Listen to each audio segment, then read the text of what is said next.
Hey, everybody out there in TV land, Eddie the Tattooed Realtor here, reporting to you live from my home office here in Margate.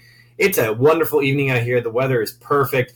I'm coming to you with this video about RPR, Realtors Property Resource. This tool is a huge asset and a great resource, phenomenal resource for real estate professionals and their customers. So this video is going to be very simplistic about just getting started with it, okay? My plan is to make other videos down the road, getting into more complexities with it, but let's just start on how to use this.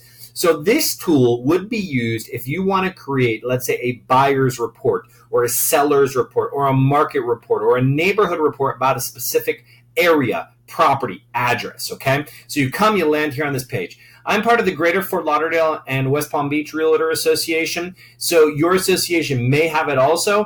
If not, be sure to reach out to them. Maybe you can gain access another way. I highly recommend it. As you see scrolling down here, they also have the RPR mobile app, which I also highly recommend that you download and tweak or play around with because it's extremely useful. So the first thing I usually do if I'm doing research on an address for a customer of mine, or I'm thinking about marketing to a particular address, I'm going to put the address here. I'm going to use my childhood home, okay? So it's 10627 Northeast 11th Avenue, Miami Shores, Florida. Here you go. So my childhood home. So I'm going to press search. Once you press the search button, what's going to create the general data? All right, see there, you see my mom and dad. So you have here the general data of the property, okay? So the interesting thing here is this can be overwhelming, but I always say, you know what, focus on the basics at first and then move into other resources. For instance, they do have a training, videos, and RPR seminars, which I highly recommend you check out. But if you don't have time, at least begin to understand the basics, okay? So once you come to this page, some of the information that's provided is obviously basic information, room count, type of home, living area, estimated square foot, value per square foot, owners of the property, my mother and father, the RVM value right here. And if you click this, it'll tell you Realtor's valuation model, property estimates in addition to or instead of automated valuation report estimates. RVMs are similar to AVMs, but also factor in MLS listings, sales, and off-market data to yield a more accurate home valuation. I have found that this number is fairly close. And some things you need to take into consideration is right here, the range, and then the confidence rating, 5 stars. You'll see some with 1, some with 2, so on and so forth. You can see the change in dollar amount, a percentage amount, last sold price. Yep, bought it in 98. I mean, that's incredible. Bought it in 98 for 116 is worth almost $500,000. So anyways, scrolling down a little bit, you can have the front view or the Google view of it. You move around, all that kind of cool stuff. And then you can keep scrolling down. Property notes, if you want to add property notes, or you want to add, upload photos, things of that nature. You can begin to tweak changes if you know that changes have occurred. You can add notes. You can see the median estimated home value, interior details, exterior details, location details, other details, schools, legal description, mortgage records. I mean, this is a phenomenal amount of research, but not to get ahead of ourselves. So let's say 10627 Northeast 11th Avenue. Let's say they are thinking about selling their home, and I'm going to create a market report. I could go in and tweak all this stuff and all that kind of stuff. It takes forever. So what I'm going to do is I'm going to click here, create report. Click create report. When you click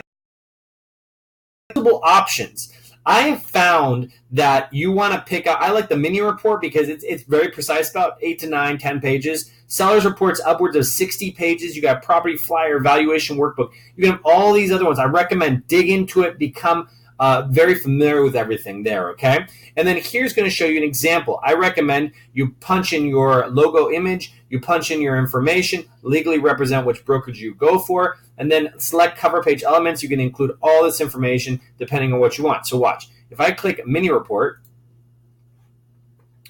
it then opens up all the details that I'm going to include in this particular report. And you can click here, and it kind of gives you a little synopsis of what it's all about.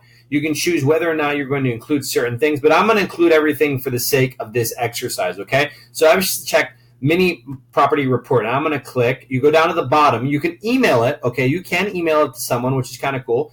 I haven't tested that feature out yet, but once again, test it before you do anything, okay?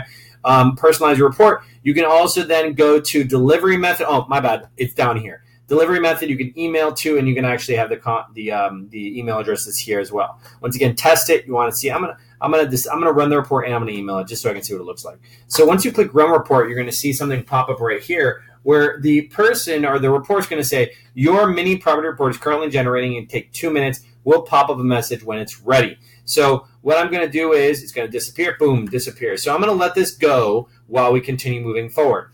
So over here on the left-hand side of the screen, you're going to see completed reports. See where it says S, seller's report, where it says M, mini report. You can obviously go back and recheck them. Up here where it says reports, you can click reports. And then it's going to obviously generate the same page, or you can click the number 1 and it kind of shows you what's happening here. It looks actually like the mini report's already completed because you see how it's orange right here. So let's click that and let's see what happens. So it's going to open up a new tab in a PDF, and I'm going to walk you through it really quickly. So this is the landing page, 10 pages in total. This is the front page. Look at that beautiful mug right there. And my name, realtor, my license number, my real estate brokers, the address, email address, phone numbers, all that kind of cool stuff. The address of the report, front photo. Scrolling further down, a map, estimated values. Further down, home facts about the property, extended home facts. And you can choose to include and exclude whatever you want. You know, property history, showing the trends. Like, for instance, this house, the orange or the yellowish color right here, going up and down, showing you the pivoting, showing that Miami-Dade County as a whole, showing 33138 as a whole, showing the Florida as a whole. I mean, in 33138, it's pretty much followed that trend, but it's obviously a lot higher than the Miami-Dade County because Miami-Dade County is huge. You have assessed values. You have the mini report information here. You have all types of interesting information here. Mini reports about the price per bedroom of homes sold. Fascinating information. I mean, housing stats and charts. And then the last page, we have median list price versus listing volumes. One more down here. This data page, you can, remove it if you want. It just gives them more information about how this report's generated. Now, I recommend, of course, going back, I recommend that you actually put your address on there, or your, like when you save the PDF, maybe you put like property report created by Eduardo Acevedo, 4123 Johnson Street, Pro Realty, just so it's in the attachment. So anyways, guys, this is a quick report about RPR. I recommend you check out this resource. It is fascinating and completely and 100% useful. So I hope you guys have a great rest of the day. Feel free to call, text, or email. And also, I ask that you please subscribe, like, and comment. I'm always here to help any way I can. And yeah, I look forward to seeing you in the next video. So have an awesome evening. Bye.